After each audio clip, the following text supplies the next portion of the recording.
More than a month ago, the Baltimore state's attorneys announced if you're arrested with marijuana, no matter the amount, you won't be prosecuted in Baltimore City. So why the change right now by Marilyn Mosby? It garnered a lot of headlines, but at least one man is taking issue with that as he sat in jail for a month on the very charges that she said she wouldn't seek.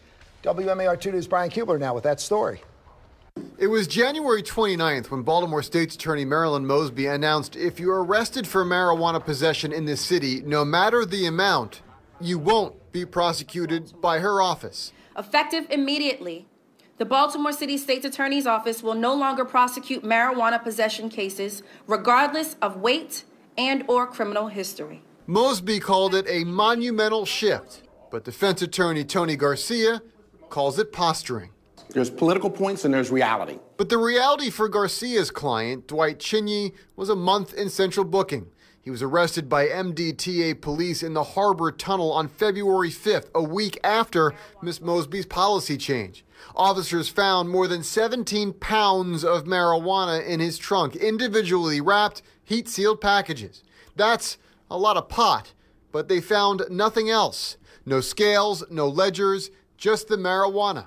Garcia says while Mosby can't do anything about the arrest, her prosecutors still chose to hold him without bail for a month before dropping the charge. In this case here, you got the political points. People were like, okay, well, I may like that or have an opinion one way or another supporting the policy, but the actual people, the actual individuals that she's dealing with, she's holding them in jail. Garcia filed a motion that challenged Mosby's office to defend Chinye's incarceration, but this morning, assistant state's attorneys dropped the charges altogether in court.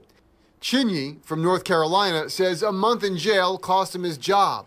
Garcia says he's 100% sure there are others like Chinye sitting in central booking on a charge Mosby said she wouldn't prosecute. It was one thing to make a promise.